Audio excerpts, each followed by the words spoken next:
Hello everyone, perfection ice में आप सभी का स्वागत है। फ्रेंड्स, आज हम लोग जिस टॉपिक पे डिस्कस करने जा रहे हैं वो बीपीएससी मेंस के लिए काफ़ी महत्वपूर्ण है। आप देखेंगे कि रिसेंट टाइम में एसए का जो इंक्लूज़न है वो हमारे बीपीएससी मेंस एग्ज़ाम में किया गया है और इस एसए को लेकर स्टूडेंट्स के मन में विभिन्न प्रकार के प्रश्न उठते रहते हैं। कई बार क्लासेज के अंदर भी ऐसा होता है कि स्टूडेंट्स पूछते हैं कि सर कैसे लिखा जाए, क्या लिखा जाए।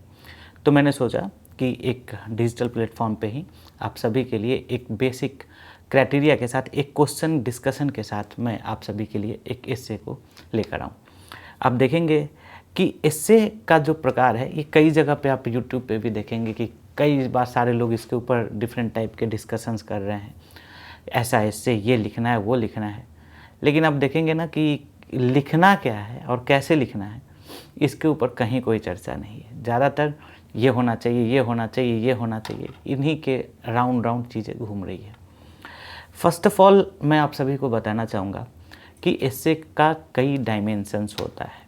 जैसे सोशल एस्से से संबंधित क्वेश्चंस पूछे जाते हैं, पॉलिटिकल एस्से से संबंधित क्वेश्चंस पूछे जाते हैं, फिलोसफिकल एस्से से संबंधित क्वेश्चंस पूछे जाते हैं, सामाजिक, आर्थिक, राजनीतिक, जलवायविक और दर्शन से संबंधित प्रश्न पूछे जाते हैं। इन सभी में अगर आप देखेंगे ध्यान से तो जो दर्शन से संबंधित प्रश्न हैं वो सबसे ज़्यादा टिपिकल नेचर का होता है, क्योंकि अगर फिलॉसफी अगर आप सोशल क्वेश्चंस हैं तो आपके पास कुछ ना कुछ कंटेंट होगा। सिमिलरली अगर कोई पॉलिटिकल क्वेश्चन है तो आपने जो पॉलिटी पढ़ा है वहाँ से कुछ ना कुछ आपके पास कंटेंट होता है।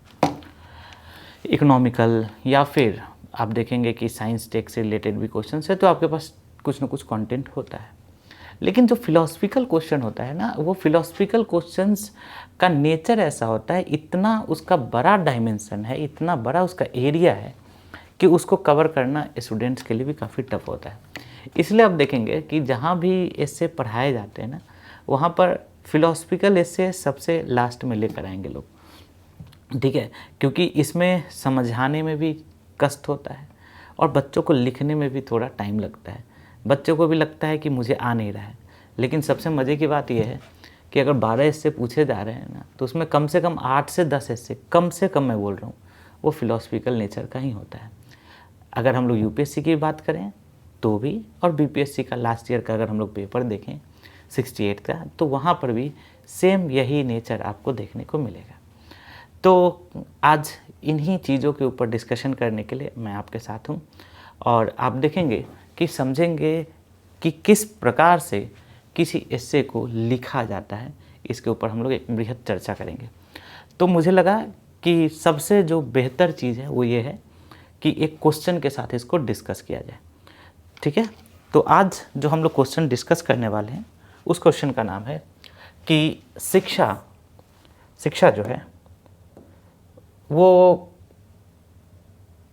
शिक्षा मनुष्य में पहले से विद्यमान पूर्णता की अभिव्यक्ति है, ठीक है। तो फर्स्ट ऑफ ऑल अब क्वेश्चन को समझने का प्रयास करेंगे, क्योंकि देखो बीपीएससी के अंदर 3 क्वेश्चंस आपको लिखने होते हैं, अर्थात प्रत्येक क्वेश्चन के लिए आपके पास 1 घंटे का टाइम है। अगर 1 घंटे का टाइम है तो मैं आप सभी को सजेस्ट करूंगा कि कम से कम 5 मिनट आप क्वेश्चन को समझने के ऊपर फोकस करें कि क्वेश्चन आखिर पूछना क्या चाहता है। फिर मैं फॉर्मेटिंग आपको बताऊंगा कि लिखना क्या क्या होता है और कैसे लिखा जाएगा, उसके ऊपर भी डिस्कशन करेंगे। तो क्वेश्चन ये बोलता है कि शिक्षा मनुष्य में पहले से विद्यमान पूर्णता की अभिव्यक्ति है। मतलब मनुष्य के अंदर पहले से कुछ चीज़ें होती हैं, कुछ विद्वता होती है, कुछ पूर्णता होती है, और उस पूर्णता, मनुष्य के अंदर कुछ न कुछ पूर्णता है, कुछ न कुछ ज्ञान है, और उस पूर्णता को अभिव्यक्त करने का काम कौन करता है? उस पूर्णता को अभिव्यक्त करने का काम जो है वो कौन करता है? शिक्षा करता है। तो जब भी आपको क्वेश्चन लिखना हो तो उस क्वेश्चन को लिखने से पहले आप क्या करेंगे कि क्वेश्चन की ब्रेनस्टॉर्मिंग करेंगे, ठीक है। फर्स्ट स्टेप मैं बोलूँगा कि कोई भी क्वेश्चन अगर आपको मिल जाए तो उस क्वेश्चन की ब्रेनस्टॉर्मिंग करें, समझे कि इससे रिलेटेड क्या क्या प्रश्न बनाए जा सकते हैं, कौन कौन से प्रश्न बन सकते हैं, इसको पहले समझने का प्रयास करें। कि किस किस तरह के प्रश्न बन सकते हैं। तो अगर हम लोग देखें तो इसके अंदर जो कीवर्ड्स हैं वो कीवर्ड्स किसके अराउंड है? पहला शिक्षा के अनुसार अराउंड, और दूसरा पूर्णता के अराउंड, ठीक है, पूर्णता, और यह मनुष्य में पहले से क्या होता है? विद्यमान होता है, ठीक है। इन 3 चीज़ों के ऊपर क्या करना है? डिस्कस करना है। तो सबसे पहला जो प्रश्न निकल कर आएगा कि जो फोकस हमें करना है वो किसके ऊपर? शिक्षा के ऊपर। तो पहला प्रश्न जो हमारे मन में आएगा कि आखिर शिक्षा क्या है, इसके क्या एट्रीब्यूट्स हैं, क्या गुण हैं, जिसके कारण जो मनुष्य के अंदर जो पहले से विद्वता होती है, पूर्णता होती है, उस पूर्णता को एक्सप्रेस करने का, उस पूर्णता को दुनिया के समक्ष प्रकट करने का जो काम है वो कौन करता है? शिक्षा करता है, ठीक है। तो सबसे पहला तो हमें प्रश्न उठेगा हमारे मन में कि आखिर शिक्षा क्या है, ठीक है। तो सबसे पहला प्रश्न हम लोग बना लेंगे कि शिक्षा क्या है, ठीक है। मैं आपको ये सिखा रहा हूँ कि आंसर्स लिखना क्या है, ये इसकी फॉर्मेटिंग नहीं है, बट कैसे लिखना है इसकी फॉर्मेटिंग डेफिनेटली है। बाद में मैं आपको एक मॉडल आंसर के थ्रू भी, इसके अंदर ही मैं मॉडल आंसर भी अटैच कर दूंगा, जिसके थ्रू आपको ये समझ में आ जाए कि लिखना कैसे है। तो सबसे पहला क्वेश्चन कि शिक्षा आखिर है क्या, व्हाट इज नॉलेज, है ना। और दूसरा क्वेश्चन कि शिक्षा करता क्या है? मनुष्य के अंदर जो विद्वताएं होती हैं, जो पूर्णताएं होती हैं, उस पूर्णता को वो एक्सप्रेस करता है। तो दूसरा क्वेश्चन ये अराइज होता है कि आखिर मनुष्य के अंदर कौन कौन सी विद्वताएं, है ना, कि मनुष्य के अंदर ऐसा कौन कौन सा चीज होता है जो कि पहले से होता है और उस चीज को एक्सप्रेस करने का काम है वो कौन करता है? शिक्षा करता है। तो दूसरा जो प्रश्न बनेगा वो ये बनेगा कि मनुष्य में पहले से ही कौन कौन सी पूर्णताएं मौजूद होती है पहले से ही, ठीक है। पहला क्वेश्चन कि शिक्षा आखिर है क्या, और दूसरा क्वेश्चन कि मनुष्य के अंदर कौन कौन सी विद्वताएं पहले से विद्यमान होती है। तीसरे क्वेश्चन की अगर हम लोग बात करें तो तीसरा क्वेश्चन कहता है कि यहां हमने शिक्षा देख लिया और दूसरा किसके बारे में देख लिया कि पहले से कौन कौन सी विद्वताएं पहले से मौजूद हैं। तीसरा क्वेश्चन है कि इस विद्वता को या इस पूर्णता को शिक्षा कैसे एक्सप्रेस करता है, ठीक है। इस पूर्णता को शिक्षा कैसे एक्सप्रेस करता है ये आपको बताना पड़ेगा कि आपके अंदर जो विद्वता है, ठीक है, पूर्णता है, उसको शिक्षा एक्सप्रेस आखिर करता कैसे है, ठीक है। तो थर्ड जो क्वेश्चन बनेगा कि शिक्षा मनुष्य में इन पूर्णताओं को कैसे, यहां पर जो थर्ड क्वेश्चन है कि कैसे एक्सप्रेस करता है। बोला कि पहले से विद्यमान पूर्णता को एक्सप्रेस करता है, तो कैसे एक्सप्रेस करता है भाई, कैसे उसको व्यक्त करता है? तो थर्ड जो क्वेश्चन है वो ये बोलता है कि कैसे एक्सप्रेस करता है, ठीक है।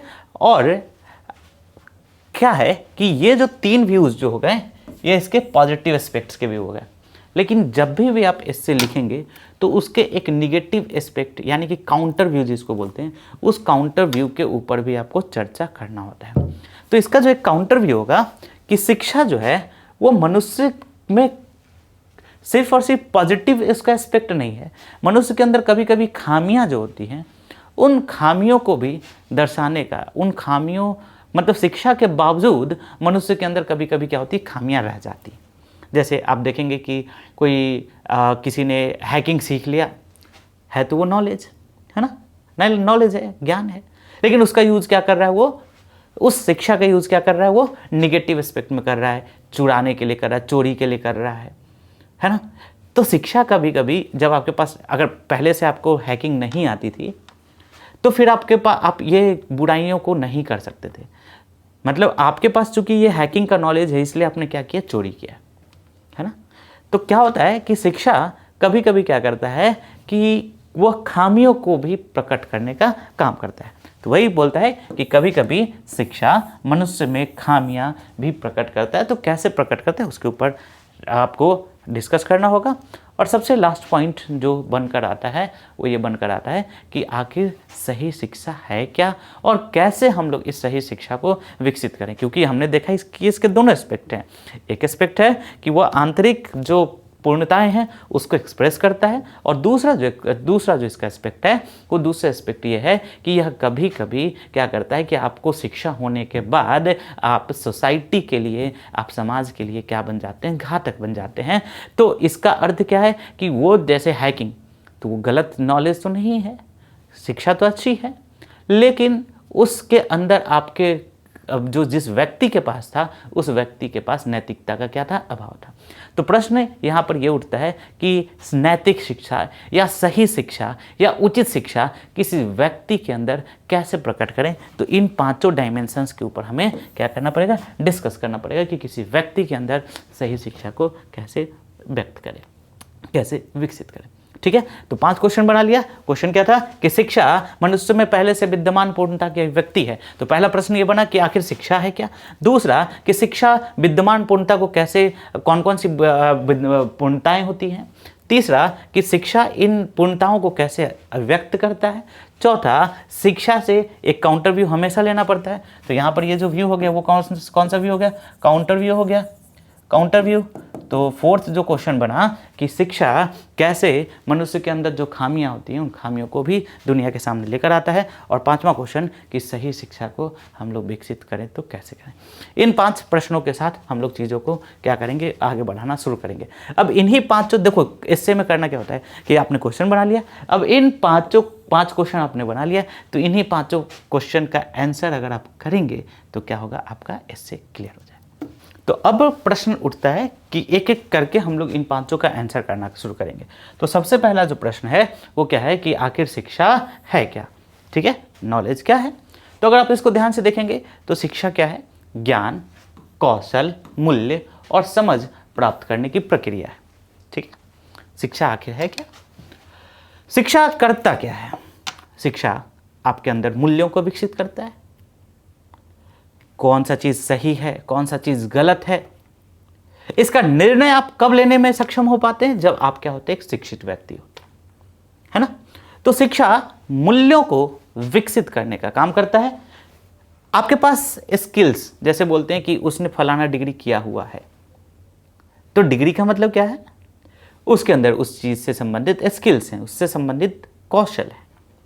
तो कौशल को विकसित करने का काम किसने किया, शिक्षा ने किया। ठीक है, तो शिक्षा मनुष्य के अंदर कौशल विकसित करने का काम करता है। शिक्षा मनुष्य के अंदर नैतिकता विकसित करने का काम करता है। शिक्षा मनुष्य के अंदर मूल्य को विकसित करने का काम करता है। शिक्षा मनुष्य के अंदर ज्ञान को विकसित करने का कार्य करता है। और शिक्षा मनुष्य के अंदर समझ को विकसित करने का काम करता है। सही और गलत के बीच का जो विभेद है, वो विभेद आप कहाँ से प्राप्त करते हैं, शिक्षा से प्राप्त करते हैं। तो प्रश्न उठता है कि आखिर शिक्षा कैसे प्राप्त की जाती है। तो शिक्षा 2 प्रकार से प्राप्त की जा सकती है, एक औपचारिक संस्थानों से, दूसरा अनौपचारिक संस्थानों से, जैसे स्कूल से, कॉलेजेस से। अगर इन सारी जगहों से आप शिक्षा ग्रहण करते हैं तो वो क्या है, औपचारिक शिक्षा है। और अगर आप अपने पेरेंट्स से या फिर कोई एक समाज से, सोसाइटी से, आप किसी अपने ऐसे व्यक्ति से जिसको आप काफ़ी ज़्यादा फॉलो करते हैं, उनसे अगर शिक्षा ग्रहण करते हैं तो ऐसे शिक्षा को हम लोग क्या कहते हैं, अनौपचारिक शिक्षा कहते हैं। तो वही कहता है कि यह, या फिर रोज़मर्रा की ज़िंदगी से सीखते हैं तो वो भी क्या होता है, अनौपचारिक शिक्षा होता है। तो वही कहता है कि शिक्षा औपचारिक और अनौपचारिक दोनों ही तरीक़ों से सीखा जा सकता है। और इसका जो लक्ष्य होता है वो क्या होता है कि गंभीर रूप से सोचने, समस्याओं को हल करने, उसका निराकरण करने और प्रभावी ढंग से संवाद करने और समाज में योगदान करने के लिए क्या करना है, व्यक्ति को सशक्त बनाना है। ठीक है, आपके अंदर सोचने की क्षमता, गंभीर रूप से किसी चीज़ के ऊपर अगर बोला जाता है कि कोई व्यक्ति कुछ भी बोल के चला जा रहा है, क्या कहते हैं, है छोड़ो, उसके पास दिमाग नहीं। दिमाग नहीं मतलब क्या, उसके पास क्या है, इस किसी चीज़ के सही या गलत में भेद करने का उसके पास क्षमता नहीं। मतलब वो किसी चीज़ के ऊपर, किसी टॉपिक के ऊपर गंभीर रूप से सोचने में सक्षम नहीं है, अर्थात उसके पास किस चीज़ का अभाव है, शिक्षा का अभाव। तो शिक्षा किसी व्यक्ति को गंभीर रूप से सोचने, अगर मान लो कि आपके मोहल्ले में किसी प्रकार की समस्या है, ठीक है, तो आप देखेंगे कि जो अशिक्षित व्यक्ति है उस समस्या के ऊपर किसी भी प्रकार का डिस्कशन नहीं करेगा, लेकिन जो शिक्षित व्यक्ति है उस समस्या के ऊपर सोचेगा, विचार करेगा कि कैसे उस समस्या का समाधान किया जाए। तो समस्याओं को हल करने में, उनका निराकरण करने में शिक्षा आपको क्या करता है, शिक्षा के कारण आप उसको हल कर पाते हैं। प्रभावी ढंग से संवाद करने, आप किसी की बात सुने, ठीक है, यह कब संभव होगा, तो यह शिक्षा के द्वारा संभव होगा। तो प्रभावी ढंग से संवाद करने का काम जो है वो कौन करता है? शिक्षा करता है। और समाज में योगदान करने का काम जो है वो कौन करता है? शिक्षा करता है। ठीक है, तो अगर इसको थोड़ा फिलोसफिकल लेकर चलें कि शिक्षा ऐसे किसी भी व्यक्ति के अंदर शिक्षा आता कहाँ से, तो शिक्षा देखेंगे कि कई प्रकार से शिक्षा को ग्रहण किया जा सकता है। जैसे प्रत्यक्ष से देखकर हम लोगों को किसी भी चीज़ का क्या होता है? ज्ञान प्राप्त होता है। जैसे आज हम लोग घर से बाहर निकले और देखा कि बारिश हो रही है, तो हमने बोला कि प्रत्यक्ष रूप से कि अच्छा आज वर्षा हो रही है, तो प्रत्यक्ष के आधार पर भी शिक्षा प्राप्त होता है। दूसरा जो शिक्षा प्राप्त करने का जो जरिया है, जो शिक्षा प्राप्त करने का जरिया है, उसको हम लोग बोलते हैं अनुमान। अनुमान के द्वारा भी हम लोग क्या कर सकते हैं? शिक्षा को प्राप्त कर सकते हैं। जैसे आप घर में सोए हुए थे, सुबह उठे और आपने देखा कि चारों तरफ रोड पे पानी है, तो आपने क्या अनुमान लगाया कि निश्चित ही रात को क्या हुआ होगा? बारिश हुआ होगा। तो अनुमान के द्वारा भी आप क्या करते हैं? शिक्षा को प्राप्त करते हैं, है ना। इसके अलावा और भी कई प्रकार हैं, जैसे प्रत्यक्ष, अनुमान, उसके बाद जो प्रकार है उसको बोलते हैं उपमान। अर्थात उपमा देकर भी हम लोग क्या कर सकते हैं कि किसी भी व्यक्ति के बारे में, किसी भी चीज़ के बारे में ज्ञान प्राप्त कर सकते हैं। जैसे आपने देखा कि आपने नीलगाय को कभी देखा नहीं था, है ना। आपको ये बताया गया कि गाय के तरह का एक प्राणी है जो कि नीला रंग का दिखेगा, तो वो क्या है? नीलगाय। तो जैसे ही आपने नीला रंग का एक प्राणी को देखा जो कि गाय की तरह दिख रहा था, आपको पहले उसकी उपमा दे जा चुकी है कि ऐसा होगा तो वो ऐसा होगा। जैसे ही आपने उसको देखा, आपको लगा कि अच्छा यही होगा नीलगाय। तो प्रत्यक्ष के आधार पे, अनुमान के आधार पे, उपमान के आधार पे, शब्द के आधार पे, शब्द का मतलब होता है किसी ज्ञानी पुरुष, किसी आप्त पुरुष के द्वारा जो प्रदान किया गया ज्ञान होता है, उसको हम लोग क्या कहते हैं? शब्द कहते हैं। जैसे आप वेदों की बातों को, महर्षियों ऋषियों की बातों को, शिक्षकों की बातों को आप क्या करते हैं? मानते हैं। अर्थात क्या हुआ? ऐसे ज्ञान को हम लोग क्या कहते हैं? शब्द कहते हैं। तो प्रत्यक्ष, अनुमान, उपमान, शब्द, अर्थोपत्ति और अनुपलब्धि, इन प्रकारों से हम लोग क्या करते हैं? ज्ञान प्राप्त करते हैं। तो ज्ञान जो है यह तरीका मेथड्स है नॉलेज को गेन करने का। लेकिन करता क्या है? तो यह किसी विषय को गंभीर रूप से सोचने की आपको क्षमता प्रदान करता है, आपके अंदर मूल्यों को विकसित करता है, आपको समस्याओं को हल करने का ज्ञान प्रदान करता है कि किस प्रकार से हल किया जा सकता है, संवाद को बेहतर तरीके से, कम्युनिकेशन बेहतर तरीके से करने का आपको नॉलेज प्रदान करता है, और समाज में योगदान प्रदान करने का ज्ञान प्रदान करता है, जिसको हम लोग क्या कहते हैं? शिक्षा कहते हैं। इसलिए हम कह सकते हैं कि शिक्षा जो है वह व्यक्तिगत विकास के लिए और सामाजिक विकास के लिए शिक्षा काफ़ी महत्वपूर्ण है। अब देखते हैं कि किसी व्यक्ति के अंदर अगर शिक्षा है तो वह केवल और केवल व्यक्तिगत रूप से ही नहीं, आर्थिक, सामाजिक, धार्मिक रूप से, कई रूपों से वो व्यक्ति जो होता है वो क्या होता है? सशक्त होता है। तो अगर आप कहना चाहें तो शिक्षा किसी मनुष्य को संपूर्ण रूप से सशक्त करने का जो कार्य है वो करता है। तो इस प्रकार से आप क्या कर सकते हैं कि शिक्षा का एक बेसिक सा डेफिनेशन दे सकते हैं। सबसे पहला काम क्या करना है? आप लोग फिर से देखें। सबसे पहला काम क्या करना है? जो क्वेश्चन है उसको समझना है कि ये क्वेश्चन बोलना क्या चाह रहा है, और फिर उस क्वेश्चन के ऊपर, उस क्वेश्चन के ऊपर 4-5 क्वेश्चंस प्रिपेयर कर लेने हैं। जैसे ही आपने 4-5 क्वेश्चन प्रिपेयर किया, एक एक करके सारे प्रश्नों को हल करने का कोशिश करें। जैसे हमने डिस्कस कर लिया कि शिक्षा क्या है, अब हम लोग डिस्कस करेंगे कि मनुष्य में पहले से कौन कौन सी पूर्णताएं होती हैं, वो जिसके बारे में हम लोग को डिस्कस करना है कि कौन कौन सा पूर्णताएं उसके अंदर पहले से है। तो आप देखेंगे कि किसी बच्चे के अंदर, अब वो अपने पेरेंट्स को देखता है, उसको जबकि कुछ नॉलेज नहीं है, अपने पेरेंट्स को देखता है, अपने भाई को देखता है, वो स्वतः ही खिलखिला उठता है, एकदम अबोध सा बालक है, बच्चा है बिल्कुल, और वह स्वतः खिलखिलाने लगता है। तो वह स्वतः क्यों खिलखिला रहा है? क्योंकि उसके अंदर पहले से अपनापन का ज्ञान है। उसने शिक्षा नहीं ग्रहण की है, लेकिन उसके अंदर पहले से यह ज्ञान है कि यह जो व्यक्ति है वो मेरा अपना है, और यह जो व्यक्ति वो मेरा अपना नहीं है। आप देखेंगे कोई बच्चा है और कोई एक नया व्यक्ति आया आपके घर में, जैसे वो नया व्यक्ति आपके घर में आएगा वो बच्चा रोना शुरू करेगा, है ना। मेरा भतीजा है, 1 साल का है अभी, ठीक है। और आप देखेंगे कि मैं 10 दिन के भी बाद जाऊँगा ना, तो वो सबको छोड़ के वो मेरे पास आएगा, ठीक है। उसे इतना बोध है, बिल्कुल 1 वर्ष का है और इतना उसे बोध है। तो उसने इस शिक्षा को अभी ग्रहण नहीं किया है, लेकिन यह शिक्षा, यह ज्ञान उसके अंदर पहले से क्या था, अंतर्निहित था। और चूंकि यह ज्ञान उसके अंदर अंतर्निहित था, तो कुछ ना कुछ तो ऐसा है, कुछ ना कुछ तो ऐसा ज्ञान है जो कि मनुष्य के अंदर पहले से क्या होता है, अंतर्निहित होता है ना। तो वही कौन कौन सा ऐसा चीज है जो मनुष्य के अंदर पहले से अंतर्निहित होता है, उसी चीज को हमें यहां पर देखना है। तो जैसे हमने देखा कि बुद्धिमत्ता, ठीक है ना, इमोशनल, भावनात्मक गहराई, ठीक है, किसी के साथ अटैचमेंट कहां से आना चाहिए था, शिक्षा से आना चाहिए था, लेकिन ये मनुष्य के अंदर पहले से विद्यमान होता है, ठीक है। रचनात्मकता, आप किसी बच्चे को देखेंगे कि जन्म ले रहा है, थोड़ा सा उस बड़ा हुआ, वो उसी समय से पेंटिंग बनाना शुरू किया, उसको किसी से उसने नहीं सीखा है, किसी को देखा भी नहीं है, लेकिन उसको वो पेंटिंग बनाने में मजा आ रहा है।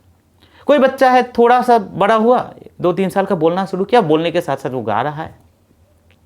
तो ये रचनात्मकता उसके अंदर कहां से आई, किसी ने उसे सिखाया नहीं है, किसी ने उसे सिखाया नहीं है, वह पहले से उसके अंदर विद्यमान था। हां, उसके अंदर जो ये पेंटिंग उसने करना शुरू किया, वो क्या होगा, बहुत अच्छा नहीं होगा, लेकिन उसके अंदर ये स्किल है कि वो पेंटिंग, उसके अंदर ये भाव विद्यमान है कि वह पेंटिंग करना चाहता है। और जब उसको पेंटिंग के गुण आ जाएंगे, जो मेथड्स है वो आ जाएगा, मतलब वो क्या हो गया, शिक्षा हो गया। पहले से उसके अंदर क्या था, पेंटिंग करने की इच्छा शक्ति थी। और जब पेंटिंग के मेथड्स, गाने का मेथड्स उसने सीखा, अब दोनों का मर्जर होगा, दोनों का एमलगमेशन होगा, और दोनों का मर्जर होने के बाद वह जो होगा वो एक नए स्वरूप में निकलकर दुनिया के सामने आएगा, है ना। तो भावनात्मक गहराई हो गई, रचनात्मकता हो गई, अनुकूलशीलता हो गई, किसके साथ अनुकूल रहना है, किसके साथ अनुकूल नहीं रहना है। एकदम छोटे से छोटे बच्चे को देखोगे कि जैसे ही आप उसको घुमाने ले जाओ, बड़ा खुश रहेगा, और उस व्यक्ति को वो देखना चाहेगा जो व्यक्ति उसको बार बार क्या करना चाहता है, घुमाना चाहता है। जैसे घर में 4 लोग हैं, एक एग्जाम्पल के तौर पे समझो, घर में 4 लोग हैं, तो उन 4 लोगों में वह बच्चा उसी व्यक्ति के पास जाएगा जो उसको बार बार क्या करते, घुमाने ले जाते। शाम जैसे ही होगा, उसको कुछ नहीं बोलने आता है, लेकिन उसकी नजरें जो होंगी वो उसके अपने दादाजी पर, दादी पर टिकी होंगी कि अच्छा यही आदमी हमको शाम को लेकर घुमाने जाता है ना। सामाजिक कौशल, शारीरिक क्षमता, संचार, नैतिक जागरूकता, जिज्ञासा, लचीलापन, ये सारी जो गुण होते हैं, ये सारे जो लक्षण होते हैं, वो व्यक्ति के अंदर पहले से विद्यमान होते हैं, ठीक है। यद्यपि कि यह जो गुण होता है वो सभी व्यक्ति में, इसका एक्सटेंट अलग अलग होता है। आप देखेंगे कोई ज़्यादा मिलनसार होता है, कोई कम मिलनसार होता है, किसी को पेंटिंग अच्छी लगती है, किसी को डांसिंग अच्छी लगती है। तो इन गुणों का जो डिग्री है, परसेंटेज है, वो सभी व्यक्तियों में क्या होता है, अलग अलग होता है ना। लेकिन सभी व्यक्तियों में क्या होता है, अलग अलग होता है, लेकिन क्या है कि यह गुण तो पहले से विद्यमान होता ही है, ठीक है। और ये गुण व्यक्तिगत विकास, पारस्परिक संबंधों, रचनात्मकता और संसाधनशीलता के साथ बाधाओं का सामना करने की क्षमता के लिए भी आधारशिला के रूप में कार्य करते हैं। मतलब कि इन गुणों के आधार पर वह व्यक्ति उसके अंदर, उसके जीवन काल में आने वाली कठिनाइयों को, समस्याओं को समझने में, उनका हल करने में, उनका सामना करने में वह व्यक्ति क्या होता है, सक्षम होता है, ठीक है। तो सेकंड क्वेश्चन जो था, हमने देखा कि सेकंड क्वेश्चन क्या था कि पहले से कौन कौन सी पूर्णताएं विद्यमान होती है, तो इसको हमने डिस्कस कर लिया कि कौन कौन सी पूर्णताएं विद्यमान होती है, ठीक है। अब थर्ड जो क्वेश्चन था, जिसमें हमने दोनों को मर्ज किया था, किसको किसको, शिक्षा को, और दूसरा किसको, पूर्णता को, इन दोनों को मर्ज किया था। तो क्या होगा मर्ज करके कि शिक्षा इन पूर्णताओं को कैसे प्रकट करता है, कैसे अभिव्यक्त करता है ना। ये जो पूर्णताएं हैं, इन पूर्णताओं को अभिव्यक्त करने का कार्य शिक्षा किस प्रकार से करता है। ठीक, तो अब उसके ऊपर डिस्कस करेंगे कि शिक्षा मनुष्य में इन पूर्णताओं को किस प्रकार प्रकट करती है, किस प्रकार अभिव्यक्त करती है, एक्सप्रेस करती है। अभिव्यक्त का मतलब क्या होता है? एक्सप्रेस करती है। ठीक है, तो शिक्षा क्या करती है? रचनात्मकता, शिक्षा से रचनात्मकता आती है, संवेदनशीलता आती है, और किसी चीज के ऊपर क्रिटिकल व्यू आता है, आलोचनात्मकता आती है। तो इन चीजों के माध्यम से क्या करता है? सभी लोगों में जो जन्मजात पूर्णताएं होती हैं, मतलब क्या कि पहले से आपके अंदर जो चीज था, पहले से आपके अंदर जो ज्ञान था, उस ज्ञान को नहीं, ये ज्ञान सही है या गलत है, नैतिक मुझे होना चाहिए या नहीं होना चाहिए। अगर नैतिक होना चाहिए तो किस मात्रा में होना चाहिए, किस व्यक्ति के साथ होना चाहिए। अब आपके पास क्या आ गया? आपके पास जो नॉलेज था, उस नॉलेज के ऊपर अब क्या हो गया? उसके ऊपर आपके पास एक क्रिटिकल व्यू डेवलप हो गया। करना चाहिए, नहीं करना चाहिए, कितना करना चाहिए, कितना नहीं करना चाहिए, किसके साथ इस प्रकार का व्यवहार होना चाहिए, किसके साथ इस प्रकार का व्यवहार नहीं होना चाहिए। तो क्या होता है कि आपके अंदर जो सोचने समझने की जो क्षमता है, उस क्षमताओं को एक्सप्रेस करने का जो काम है, वो एक्सप्रेस करने का काम कौन करता है? शिक्षा करता है। ठीक है, यह कौशल विकास और भावनात्मक बुद्धिमत्ता को बढ़ाने में के अलावा नैतिक और नैतिक व्यवहार को बढ़ावा देता है। ठीक है ना? अभी हमने इस पर डिस्कस किया।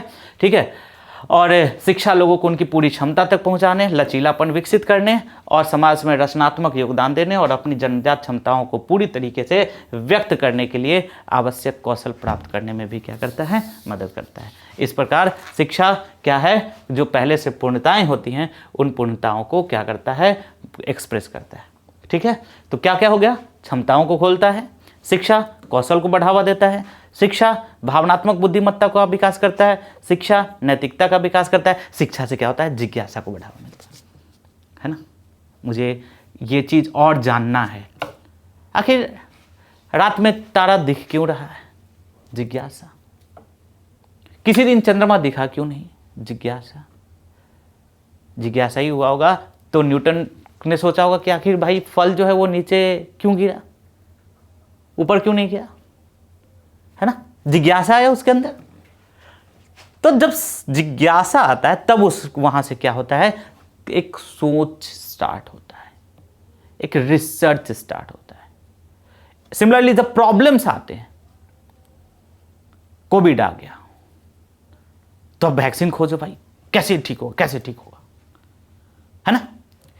तो जब मनुष्य के अंदर क्या होता है कि जिज्ञासाएं आती हैं, लचीलापन आता है, रचनात्मकता होती है, तब क्या होता है? किस चीज को मनुष्य के अंदर जो भिन्न पूर्णताएं होती हैं, उन पूर्णताओं को वो क्या करता है? उन पूर्णताओं को एक्सप्रेस करता है।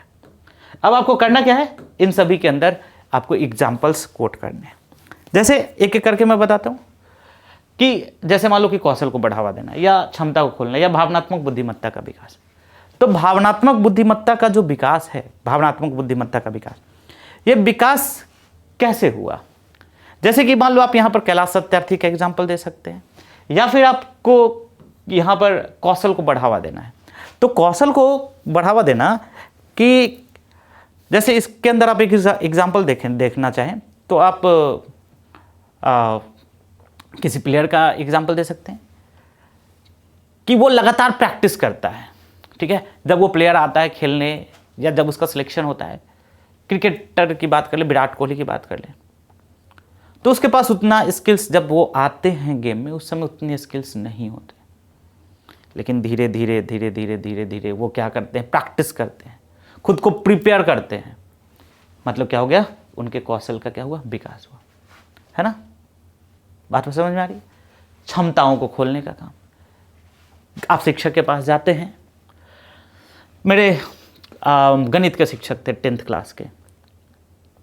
जब मैं उनके पास जाता था, मुझे बड़ा कम समझ में आता था मैथ से, तो मैं उनके पास जाता था तो वो क्या करते थे? श्री लक्ष्मी नारायण सर उनका नाम है। वो क्या करते थे कि BTBC के क्वेश्चन से बताते थे और क्वेश्चन का एक लाइन लिख दिया, एक स्टेप बता दिया, और जैसे ही एक स्टेप बताया और बोला कि देखो बाबू ऐसे ऐसे ऐसे ऐसे ऐसे ऐसे ऐसे करके आओ, हो जाएगा कंप्लीट। बना नहीं देते थे पूरा, वो बताते थे कि तुम ऐसे सोचो ऐसे सोचो ऐसे सोचो, तुम्हारा हो जाएगा। फिर मैं गया, फिर एक दो स्टेप किया, हुआ तो ठीक है, नहीं हुआ तो फिर सर के पास गया। फिर सर बताते नहीं थे, थोड़ा एक स्टेप आगे बताते और कहते कि जाओ बाबू फिर से करके लो। समझा दिया, क्या हुआ? आपकी जो क्षमताएं हैं, आपका जो थिंकिंग एबिलिटी है, वो थिंकिंग एबिलिटी क्या हुआ? विकसित हुआ। और जब थिंकिंग एबिलिटी विकसित होगी तो क्या होगा? आप चीजों के बीच सही या गलत का फर्क समझने में सक्षम हो पाएंगे। शिक्षा बड़ा जरूरी है भाई, हर जगह पे जरूरी है। नहीं तो आपकी जो सबसे इंपॉर्टेंट टाइम है, वो आपका सबसे महत्वपूर्ण जो समय है, वो सबसे महत्वपूर्ण समय जो है वो छीन लिया जाएगा, बर्बाद कर दिया जाएगा। आप लोग प्रिपरेशन के इस समय में एक टाइम हो जाएगा, उसके बाद मान लो 30-35 साल के हो गए, उसके बाद आपको बोला जाएगा कि प्रिपरेशन कर लो, तो होगा प्रिपरेशन? 99% लोगों के पास नहीं होगा। और ये मान लो एज ही खत्म हो गया, 37 ईयर्स हो गया, होगा प्रिपरेशन? नहीं होगा। समय बड़ा महत्वपूर्ण है, आप जिस फेज से गुजर रहे हैं वो बड़ा महत्वपूर्ण है। इस फेज को पूरे तरीके से यूज कीजिए, है ना, एकदम डेडिकेशन के साथ यूज कीजिए, अफवाहों में नहीं पड़िए, और एकदम एनर्जी के साथ। 10 तरह के लोग 10 अलग अलग तरह के बात करेंगे, कोई कहेगा ये, कोई कहेगा वो। आपके अंदर पहले से पूर्णताएं विद्यमान है, आप पहले से जागरूक व्यक्ति हैं, आपको पहले से ज्ञान है, आपको बस चीज़ों को समझने का फ़र्क है। आपको बस क्या करना है, पहले से जो आपके अंदर पूर्णताएं हैं, उन पूर्णताओं को क्या करना है? अभिव्यक्त कर देना है, एक्सप्रेस कर देना है ना। उसी तरीके से देखेंगे तो नैतिकता को बढ़ावा देने का कार्य कौन करता है? शिक्षा करता है। महात्मा गांधी का आप यहाँ पर एग्जाम्पल्स लिख सकते हैं, ठीक है। यहाँ पर आप किसी साइंटिस्ट का नाम लिख सकते हैं, न्यूटन का नाम लिख सकते हैं, ठीक है। तो इस प्रकार से आप देखेंगे कि शिक्षा जो है मनुष्य के अंदर जो विद्वता है, मनुष्य के अंदर जो जिज्ञासाएं होती हैं, पूर्णताएं होती हैं, उसको एक्सप्रेस करने का काम करता है, ठीक है। अब क्वेश्चन अराइज होता है कि आखिर सही शिक्षा को कैसे विकसित करें? तो एक व्यापक रणनीति आवश्यक है शिक्षा को विकसित करने के लिए, ठीक है, जिसके अंदर आपको थिंकिंग भी होना चाहिए, दिल भी होना चाहिए, और भाई क्या होना चाहिए? दिमाग भी होना चाहिए, ठीक है। कई बार क्या होता है, जब आपके पास सेम तरीके के ऑप्शंस होते हैं तो आप दिल के सुनते हैं, ठीक है, लेकिन आपको क्या करना पड़ेगा? चीज़ों को सही तरीके से सोचना पड़ेगा कि ये मेरे लायक है, मेरा क्या रिक्वायरमेंट है ना। पैसा इंपॉर्टेंट है कि टाइम इंपॉर्टेंट है? लाइफ इंपॉर्टेंट है कि दोस्तों के साथ बकैती इंपॉर्टेंट है ना। आपको देखना पड़ेगा, समझना पड़ेगा कि क्या आपके लिए क्या इंपॉर्टेंट है, ठीक है। तो क्या कहता है कि इसके लिए एक व्यापक रणनीति आवश्यक है, जो दिल और दिमाग दोनों को क्या करे? शामिल करे, दोनों को शामिल करे, ठीक है। इसमें आलोचनात्मक सोच होना चाहिए, सहानुभूति भी होनी चाहिए। शिक्षा क्यों ग्रहण करेंगे भाई, जब आपके पास इमोशनल इंटेलिजेंस ही नहीं होगा, सोचने समझने की क्षमता ही नहीं होगी, सहानुभूति नहीं होगा। और अति सहानुभूति फिर से क्या है? आपके लिए हानिकारक है। सहानुभूति होनी चाहिए, लेकिन अति सर्वत्र वर्जित, हर जगह वर्जित है। अत्यधिक भौतिकता वर्जित है ना। और वर्तमान समय में आप सिर्फ और सिर्फ आध्यात्मिक हो जाएंगे तो भी आपका जीवन नहीं चलेगा। तो आपको क्या करना होगा? दोनों के बीच एक संतुलन बना के रखना पड़ेगा, तभी जाकर आप क्या कर पाएंगे? चीज़ों को समझ पाएंगे, ठीक है। तो इसमें आलोचनात्मक सोच होना चाहिए, सहानुभूति होनी चाहिए, और नैतिक सिद्धांतों के साथ साथ अकादमिक ज्ञान भी होना चाहिए, तभी आप क्या कर सकते हैं? शिक्षा को समझ सकते हैं, शिक्षा का सही तरीके से प्रयोग कर सकते हैं, ठीक है। सीखने की प्रक्रिया के दौरान स्पष्ट संचार, जो सामने वाला बोल रहा है वो सही से बोल रहा है कि नहीं बोल रहा है, क्योंकि मैंने बताया ना शिक्षा को ग्रहण करने का कई सारा तरीका होता है। प्रत्यक्ष, क्योंकि देखो सब में भ्रम है, हर जगह भ्रम है। सबसे जो शुद्ध ज्ञान माना गया है वो प्रत्यक्ष को माना गया, कि देख रहे हैं तो वो तो गलत नहीं होगा। लेकिन कई बार क्या होता है, अपराध में चल रहे हैं, अंधेरा है, रस्सी गिरा हुआ था सामने में और आप देखकर भाग रहे हैं, आपको लग रहा है कि सर्प है, वो सांप है, तो प्रत्यक्ष ज्ञान में भी क्या हो सकता है? भ्रम हो सकता है। प्रत्यक्ष में भी भ्रम हो सकता है, तो अनुमान, उपमान, सभी जगह पे भ्रम हो सकता है। आपने देखा कहीं पर पानी गिरा हुआ है, हो सकता है किसी बगल वाले ने पूरा रोड तक पानी फेंक दिया होगा और आपको लगा कि रात को बारिश हुई थी। जैसे ही थोड़ा आपने किसी से बोला कि नहीं मेरे तरफ तो पानी नहीं है। मतलब क्या कि ज्ञान जो है, ज्ञान के अंदर भ्रम है। आपको समझना पड़ेगा कि जब प्रत्यक्ष के अंदर भ्रम हो सकता है, भ्रम का मतलब क्या है? इल्यूजन हो सकता है, माया हो सकता है। जब प्रत्यक्ष में भ्रम हो सकता है भाई, तो कहीं भी भ्रम हो सकता है। इसलिए जो कई बार देखने में चीजें बड़ी अच्छी लग रही हैं, आहा सुनने में बड़ा मजा आ रहा है, ठीक है, लेकिन वो आपके काम की नहीं है। यही हो रहा है ज्यादातर स्टूडेंट्स के साथ ऐसे के क्लासेज में। सुनने में अच्छा लग रहा है, अरे आतंकवाद, वाह क्या टॉपिक पढ़ा है, क्वेश्चन पूछना ही नहीं है। लिखो, अगर पूछ दिया लिखोगे तो नंबर नहीं आना है। अरे G20 करंट का क्वेश्चन है, आ गया लिख देते हैं, नंबर नहीं आना है। क्योंकि इससे का क्या मोटिव है? अगर आपने सुना होगा सही तरीके से, तो बीपीएससी ने कहा था कि इससे जो है वह जीएस पेपर का एक्सटेंशन नहीं है। यह आपके कौशल, आपकी विद्वता, आपके जो भी सिविल सर्विस सर्वेंट्स के एट्रीब्यूट्स होते हैं, गुण होते हैं, उन गुणों का परीक्षण करने के लिए। तो उन गुणों का परीक्षण करने के लिए आपको प्रश्न भी ऐसे सिलेक्ट करने पड़ेंगे जिसके अंदर आप उन गुणों को दर्शा सकते हैं। जैसे सिविल सर्वेंट का गुण क्या होना चाहिए? पारदर्शिता होनी चाहिए। होनी चाहिए कि नहीं होनी चाहिए? जवाबदेहिता होनी चाहिए। तो आप ऐसे क्वेश्चंस को सिलेक्ट करो ना जिसके अंदर पारदर्शिता, जवाबदेहिता, सहानुभूति, साहस जैसे टर्म्स आते हैं, जैसे थीम्स डेवलप होते हैं। ऐसे प्रश्न को सिलेक्ट करो। समझ में आ रही है बात? तो देखने में जो अच्छा लग रहा है, सुनने में जो अच्छा लग रहा है, वो हमेशा आपके लिए लाभदायक है, यह सही नहीं, यह आवश्यक नहीं। हमेशा क्या वो हमेशा लाभदायक नहीं ही होगा।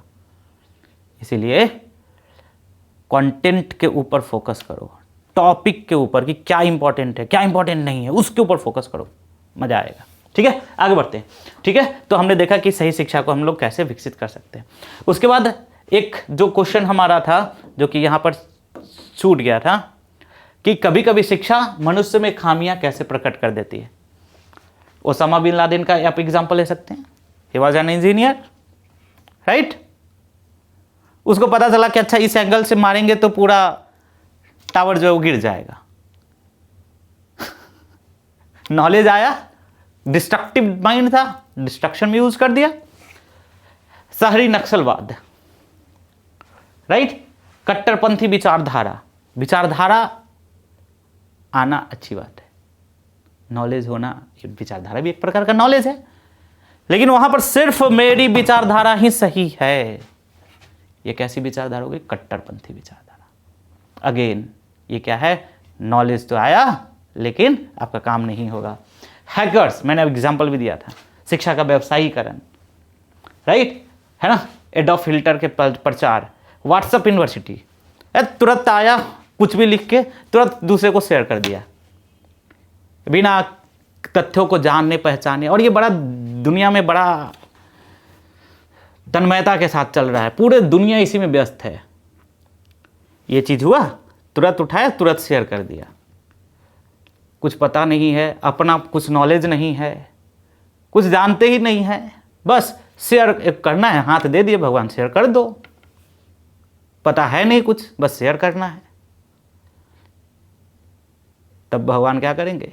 थोड़े टाइम के बाद आपका जो दोनों हाथ जिससे शेयर किया था वही हाथ छीन लेंगे। क्या रे, तुम जब नकम्मा निकारा काम के लिए तुम इसको यूज कर रहा है तो इसको रख के ही क्या करोगे? हटा दो।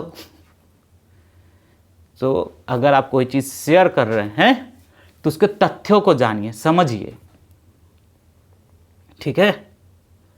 इसी तरीके से आप अफवाह में पढ़ के आप चीजों को अगर करेंगे तो डेफिनेटली आपके लिए भी हानिकारक होगा, आपके क्रेडिबिलिटी के लिए हानिकारक हो जाएगा।